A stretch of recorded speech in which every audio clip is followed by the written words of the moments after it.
framing on that camera. You see me okay? Yeah, see you great. Not cutting my head off? Okay, good, good. Not yet. And then Ashley used to have a channel, 505 Gamer Girl, but she's retired. She retired. And then we have John from Intrigue Gaming. So check out his channel if you get a chance. And usually we have the Cagman. But the Cagman's family reunion fell on the same weekend. And so Cag was not able to be here. But we are here and we're going to discuss a topic, how video games changed our lives. I'm sure everyone out here would have a story how video games changed their life, hopefully for the good, you know, or how they got us through some hard times.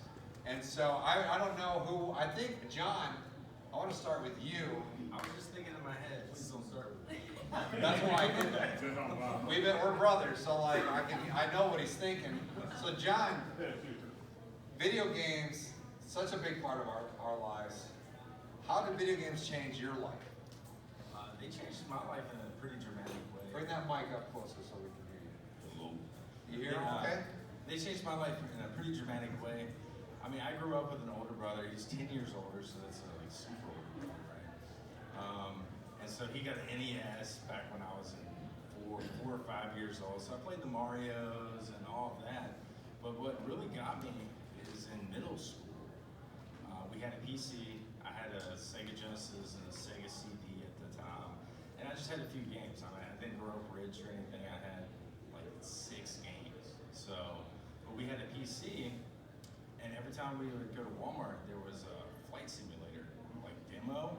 So I would try to fly that plane with the keyboard and crash it. And I guess my mom noticed. So one year I got U.S. Navy Fighters 97 on the PC. Probably you guys don't know what that is. But it sparked like a lifelong journey for me. I got really into it. It came with this manual that was maybe like 350 pages, like huge. And I read it back to back in school. I had my music teacher yell at me because he's like, "What do you got there? What?" It was a manual. And then he was like, "That's pretty cool." Born to hide his manual. But he was surprised because he's like, "I don't see you reading like study books. What are you actually reading?" But anyways, so I started playing that game and getting good at it and learning things with it. And it sparked an interest in me of aviation. So I went to college. I wanted to be a pilot. I got my private pilot's license, but the story of 90% of people that go to college to get their pilot's license, you run out of money because it's expensive. And this was 20 years ago, so it's even way more expensive now. So after playing that game, it sparked the interest into aviation that has stuck lifelong. I was lucky enough to find out other things I can do in aviation, and I've stuck with it, and I make great money working in the field of aviation, and I love it. I still play flight simulators, like DCS is probably the best one out there nowadays. So cool. The new flight sim, I like it, but I like blowing stuff up a little better. You know, flying around's cool, but flying around and blowing stuff up's the best. So it's amazing to me that a video game back when I was in middle school has changed my whole life and made a successful career where I'm at today. So I can go to these game cons, I can buy the games I'm interested in. I couldn't ever buy as a kid because we didn't have any money. And yeah, I just think it's pretty awesome. That's awesome. The only bad thing is that you play these games. I still do. These airplane games, and I'm just like, And it's tactical so boring. games. I love tactical games. And I want to support his stream and all, but I'm like, why would I watch this? So you open another tab. And he doesn't play like Mortal Kombat with us very much. You know what I mean? Well, he should, right? Because we just juggle him in the air. He's still just in the air. I'm fodder for those guys. Joel plays with me. When we play Mortal Kombat, Joel, he'll let me win one round and then he'll demolish me. You should fly play with me. Yeah, I should. Ashley, do you have a story for us? I sure do. So, as someone who's grown up in like the pioneer type of technology and all of that kind of stuff, my mom was always wanting my brother and I to kind of like stay off the streets, don't do drugs kind of thing. You know, when we were growing up, it was like the 90s, Typical like mom. dare, yeah, right?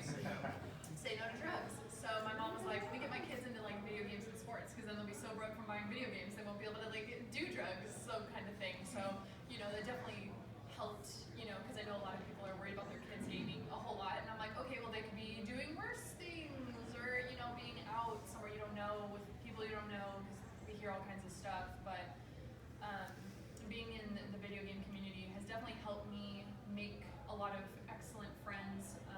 I get to come out to these conventions. I'm very fortunate to be able to sit and mingle with the people that I mingle with, which is like super cool. It's really a dream come true to come to these every year.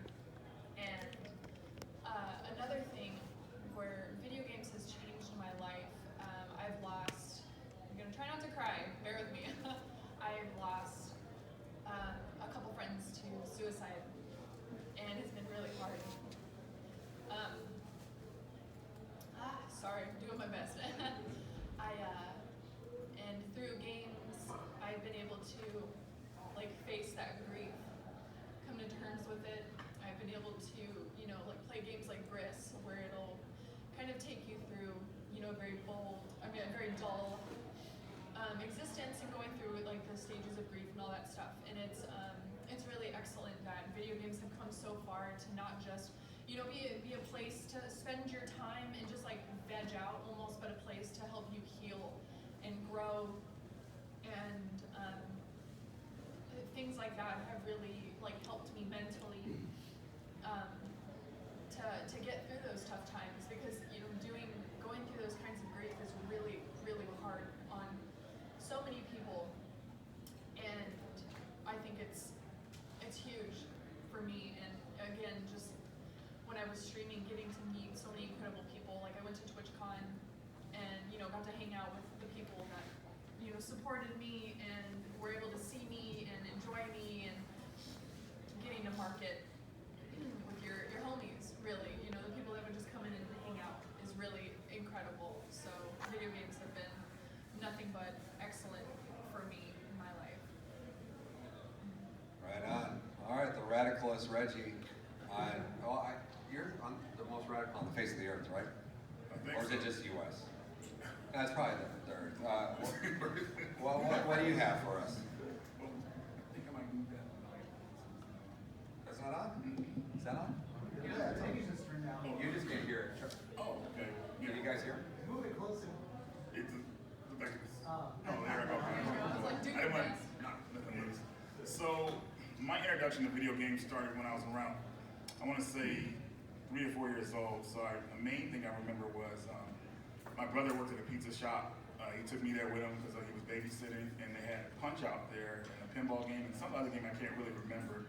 And I remember I was really small, so I didn't get the chair to kind of stand up to play the game. So my brother gave me a couple quarters and played Punch Out, and I actually got pretty far in the game, at least for my age. I think I got the ball bull, and what was really memorable about that was the teens behind me were cheering me on because they were watching me play the game, and I'll never forget that. So I even remember playing the pinball. They were cheering me on playing that. That was hard to play because my arms obviously weren't wide enough. But what happened was my mom surprised me with an NES for Christmas, and I didn't even ask for that, and that shocked me, and that's kind of where it started for me, really diving into video games. My interest lasted up until high school. I kind of fell off of them a bit, and then when the PlayStation came out, then I kind of got back on it. One of the most hardest times mentally for me was going into the military, with the basic training, AIT training. I knew I could deal with it, but there was some other stuff going on that was really draining on the soldiers. So, during AIT training, got the Game Boy Color, the PS1 with the monitor. We had to sneak it in there, but it was there for us. So we play that and sneak and everything. That was fun. Yeah, I would say that's probably the most traumatizing time, when video games kind of helped me out a lot, actually, was during that mental time. And what else was I going to say? There was some more stuff I just remember. I already know what you're going to say. I'll just go ahead and start with that story. So when I was going to one of my duty stations, it was pretty crazy. It was a very, very hectic time. So I just got off vacation, and I got to Fort Bragg, and they wanted us to do PT the next day. I was like, dude, forget that, man. I gotta rest a little bit, you gotta kind of prepare yourself for that, because they run you up those hills, like Fort Bragg is no joke when it comes to PT, it's crazy. So I didn't feel like doing it that morning. So, you know, I had the PS1, with the monitor with the battery in it, and hid under the bed and played Celtic Shirto, and actually beat the game. I'll never forget it. What was scary though, because I was in the room and it was quiet. I hear the door open slightly, like I could hear it, because you gotta be aware of what's going on around you. And I saw some shiny boots come in there. I knew it was a drill sergeant. I knew if I got caught, it was over. So I got really quiet and was just terrified. They walked in a little bit, see the boots. The boots didn't do anything crazy because you come up to the bed and just stop. And he knows you're there. Luckily, he left. And I told that story so many times, but yeah, that's hilarious, and that was like one of the crazy times. But I'm really happy that I never thought the video games would like bring me closer, to like an audience like yourself, like you guys would like me talking about games and telling you guys like some of the games that are out there. It's amazing meeting all of you, and me of course recommending certain games for you guys that you like. That means a lot to me. It was funny when we were walking up here. We were across the street. There was a big crowd coming across us, and I didn't really notice, but I knew they were there. And when I got to the stairs, somebody said, "I love you, Reggie," out loud, like crazy. I was like, those are guys that just walked past me. It was hilarious.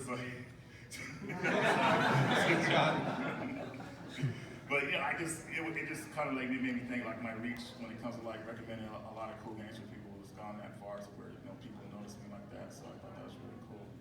But yeah, but what means the most to me is that I've been able to make a lot of friends doing this, and of course meeting Joel, Ashley, that means a lot to me. So that's the most important part for me. A lot of relationships. Yeah.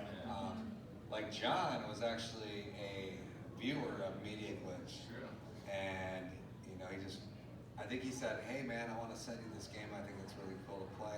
And we just started talking, and now he's part of the crew. So I come cheap. Is basically what I'm saying. You can join Media Glitch. Well, it was crazy how we started the stream team too, because before that's COVID, kind of us giving back too. Like, yeah. Go ahead and tell. Yeah, so like when people were really depressed when the COVID thing first started, being stuck in the house, and we tried to take advantage of it, make it cool. So we did the streams. We started the stream team. I think that was back in like early 2020, and we were playing games for like hours at night, talk all night. All night. It was crazy. Dude. Yeah. We're talking 8-9 hour streams easy. Yeah. We put in the work, and it was a lot of fun. And going back, I'm glad we saved all those streams. Those streams are funny if you go back and watch them. Like I'm gonna try to clip them up, put them together into something. But yeah, we had And we so much still fun. do. I mean, except for tonight. But like on Saturday nights, we Right. stream, and we never. When he says take advantage of it, it was never for like, let's grow our audience. It was more like, listen, We weren't at work. there's people Right. that are going through stuff. Mhm. People that they're losing their loved ones. They're they're trapped in the house, man. Let's be somewhat of a light Right. to them. And we've had countless people say to us, "Man, you got me through COVID. You got me through this really hard time," and that's awesome. That that something like that brought us together, but also brought other people. Right. And it's gaming. It's our love for gaming, right? And just a lot of people don't understand us sometimes. Like, man, why do you just love to play video games? But it's different. Like, it brought us together as friends, and and as far as like our Saturday night streams, connecting with our audience, man, they're there faithfully. The people that started at COVID, every Saturday, they're there. They're ready for our streams. So, with me, video games changing my life. It's a bit of a story. Tell us. Yeah. So most people know, I think if you watch the show, that I was a drug addict for many, many years. I started doing drugs when I was 8 years old, and my parents were drug addicts, and I was extremely bullied as a younger child. I think mainly because I have a cleft palate, and like kids are brutal. Kids, man, they're brutal, man. And so one thing I always had was my Nintendo. Like, my parents were off doing drugs, they weren't around, I had no friends, but the one thing that never left my side, the one thing that was always there was that Nintendo Entertainment System. And so I'd play, and I would play, and I would play, and it just became like a part of me. And I've been hosting the Mortal Kombat panels for years now, I'm friends with all of them. But like Mortal Kombat, I remember seeing it for the first time and going, man, this is amazing. Because I used to watch a lot of Shaw Brothers, Kung Fu flicks, old school, right? And when I saw Mortal Kombat, I was like, man, this is awesome.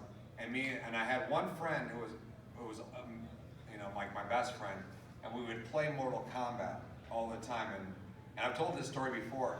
When Mortal Kombat 1 came out, we were at this pizza joint in Michigan, and we got to Shang Tsung. And we got past Goro, and you know, Goro is tough. And we got to Shang Tsung, a blizzard hits. And when a blizzard hits Michigan, it comes, and it's fast. And you better get inside, get somewhere. And the pizza joints are like, we gotta close down. I'm like, no, we gotta beat Shang Tsung. We gotta beat Shang Tsung. And so they're like, just like waiting for us to beat it. Finally, we beat it, and they like kick us out, get in their cars. Oh, we're teenagers, man. We ain't got no cars. We have to walk home in this blizzard. And like, we didn't even care. We were so pumped that we beat Shang Tsung. We're just like, that was awesome. And we're walking through the snow. That was amazing. And there was like, you know, like, it's crazy how a game will bond you, right? And it like bonded us. Like we were and like the second one came out, man, we were there. We bought it day one. We played that thing, thousands of matches together. Mortal Kombat 3, same thing. And we're growing up with these guys, you know? Growing up with Mortal Kombat, growing up with everyone. And when Mortal Kombat 3 came out, we were playing it a lot. And we'd be drinking and hanging out. And one night someone fell asleep with a cigarette. And the house caught on fire. And we get it to the second story, the floor, bust out the window, everyone's got to jump out the window, and even my best friend's sister broke her arm on the way down. And everyone made it out of the house except for my best friend. And it was just like, just a crazy time in my life. And what's crazy is when we went back into the house, everything burnt. Everything burnt down. There was only one thing that was still there that didn't burn. It had burn marks on it. It was the Super Nintendo and the Mortal Kombat 3. Wow. And it still plays this day. Still plays. And when me and my other friends would play it, because it was kind of heated, I think it made it a little glitchy. I'm not sure, because it would glitch, and we would always think, oh man, Josh is with us, you know? And sorry, every time I play like Mortal Kombat, you know, I always think of him. I can't not think of him, you know. And it's like this. It's a very it's a beautiful, you know, kind of memory to have.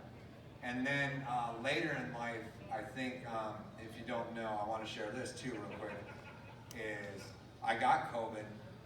If you watch the channel, I got COVID. I was hospitalized. I almost died. And I was on oxygen for like 11 months, I think, total. And we were still streaming with my oxygen when I finally got out. But it was just like, I felt such love from the community. Like, the Facebook messages, the just normal messages, the prayers, and so much of that was from our YouTube channel. And I was just like, wow, this is crazy. Like, you know, that people are like, man, I'm praying for you. People I've never even met in person. You know, they were there for Reggie, and to have Reggie and Cag and John sending me messages while I'm in the hospital, you know, it was so awesome to have that during that time. I see Smash JT who's here in the audience. Smash, come, give me a quick. I gotta compete with that story, man. Oh! Like he's all teary-eyed. Come and just real quick, come here, man. Give me a quick story. I'm gonna bring Smash JT. If you guys don't know, he has a channel as well. Yes, you got that story, you can see. There you go. Tell everybody else. Yeah. Well, thank you for having me. This is my first time meeting Joel in person. So, Joel. Well, we've known each other for years, For right? years. Same Reggie, John. I mean, this is like surreal to finally meet you guys. It's awesome. It's pretty underwhelming, I know. No. It's great. And that's one of the things I wanted to talk about is like how I feel like I already know you guys. Like we hang out, but we've never hung out. It's weird, right? It's so weird. My story is so much more lame. I don't want to put anyone to sleep, but it starts way back. I was born in '81. I got 4 older brothers. I'll blow through it, don't worry. And they had every game system when I was growing up. I don't, please, you'll keep me on point. They had every game system when I was growing up, so I was spoiled to death with all the latest games, everything. I was loving it. And this one moment I remember beating Kid Icarus on the NES, and it is. And I was very proud of myself. And I think I was 8, 9 years old, and beating that game at that age, it's impressive. Yeah, you know? yeah, Like, for sure. But I mean, when you play as much as I did, it's, you know, it makes sense. But I remember seeing the ending and the name scrolling, and I was like, wouldn't it be cool to get my name in the end credits someday? And from that moment on, it drove me to get into the gaming industry. Because that was like, when you're a kid, you're like, you don't know what to aim for. You're like, I don't know what I'm gonna do. But I was like, I wanna get into the end credits of a video game. So I kept that with me my whole life and went through, you know, elementary school, high school, college. I went to college in Maine and graduated. And I don't know what the hell to do with my life, you know? I love playing games, and I was just like, what am I gonna do? So I moved back into my parents' house in Massachusetts for a couple of years, worked at an insurance company. It's the most boring thing in the world. And I was like, I can't do this, you know? I can't, I just can't do this. And one day I woke up, I talked to one of my buddies that worked there with me, and he's like, you always talked about wanting to get into the game industry, and you always wanted to move out to California where there are game companies. So why don't you do that? I was like, I don't know, it's scary, man. I don't want to just uproot my life. I don't know what's out there. I don't have anyone there. I don't know anyone. He's like, well, it's now or never. And he said that to me. I was like, damn, like, yeah, it's true. Like, now or never. If I don't do it, I'm never getting out of here. So I packed up my stuff, put it in my car, drove 3,000 miles, didn't have a place to stay, didn't have a job, had some money saved up, like $8,000 bucks. Which goes quick in California. Oh, yeah. It's like 1 month's rent. Yeah. Well, back then it was like 1.5 months, right? But I went out there with my buddy. We got a place. We were staying at his godparents for like 2 months while we were looking, because I didn't know anyone. Thank God he knew someone. Because looking back, it was the dumbest possible thing I could ever do. I mean, it worked out, Right. but my God, I'm like, how did my parents let me do that? So I got a place to live, and I started applying to game companies. And I got a job at Sony Online Entertainment as a game tester. And I was like, my life is complete. Like, I could die a happy man, I'm a game tester. And I remember talking to the QA lead. I was like, I was getting $10 an hour in Southern California, which is like $3 an hour anywhere. Like, it doesn't get you anywhere. And I remember like talking to him like, why don't we make more money here? He's like, dude, you're working in the video game industry. No one gets paid. Like, everyone wants your job. You want to make money as a QA tester, go QA test for a bank.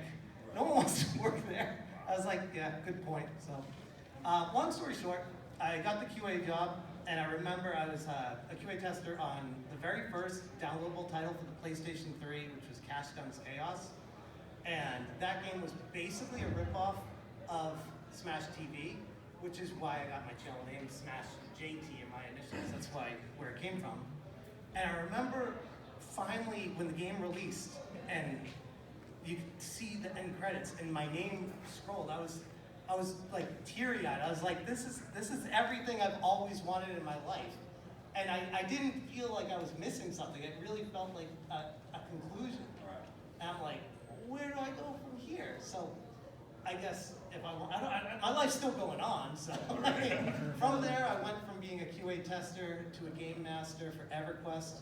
And then from there, I went to being a recruiter in the game industry. So I interviewed people for jobs in the game industry, which was so much fun. Like, I can't explain going to work and interviewing people in person. Like, so what games do you like?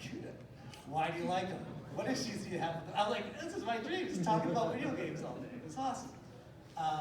And yeah, from there, I met my wife, and I got 2 kids over there. Amanda, say hi.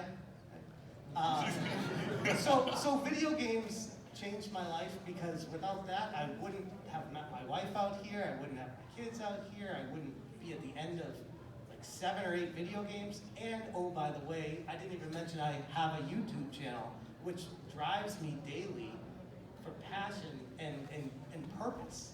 So yeah, I guess that's where I'll leave it. Awesome. Thanks for sharing. Thanks, man. Appreciate you, man. I love it when people walk in, they figure out it's not the panel they want. They're like, it's like, that's not the ceiling. They always look up for some reason, like, oh, what are we doing here? Oh, and then they walk out. Oh, yeah. He found this picture of me. It's in the hospital. Did you make this? Oh, this is lettering. It says, I'm cured. It's when I was coming out of the hospital. It was all right, like that, with that in there.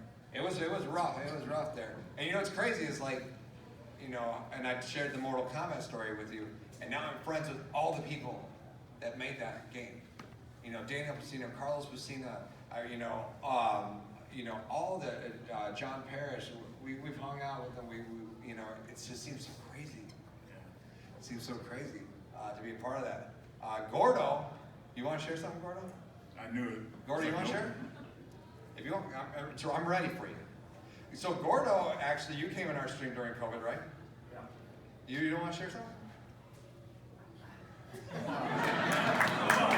got control, Gordo.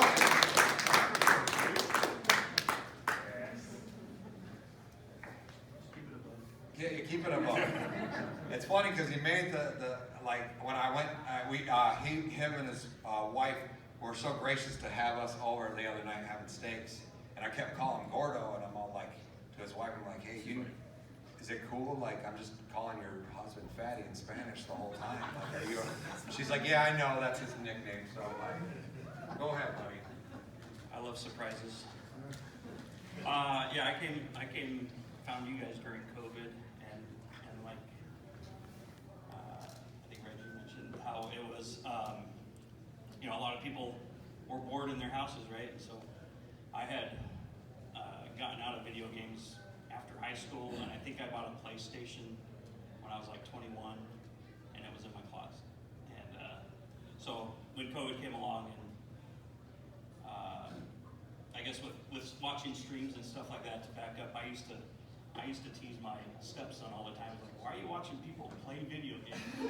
You know? And then I come along and I find Joel and Reggie and I realize it's more than just, you know, watching someone play video games. And it's the chat and the hazing of each other, and but now I'm friends with all of you. And I have a similar thing like John is my career. I used to play Splinter Cell, you know, Sam Fisher all the time, and now that's not my job. Now you're an agent. Yeah. but no, I'm just friends with everybody, and when Reggie is giving you a hard time, I think that means you're friends too. Yeah, definitely. Like I tell people all the time, Reggie is my biggest troll. When people ask questions in Q&A, they're like, thanks, Gordon. Let's give him an applause. Thank you. But like people say, how do you deal with trolls on YouTube? I'm like, well, Reggie's my biggest troll. But we can open up for questions. Does anyone have any questions for any of us? Now's a good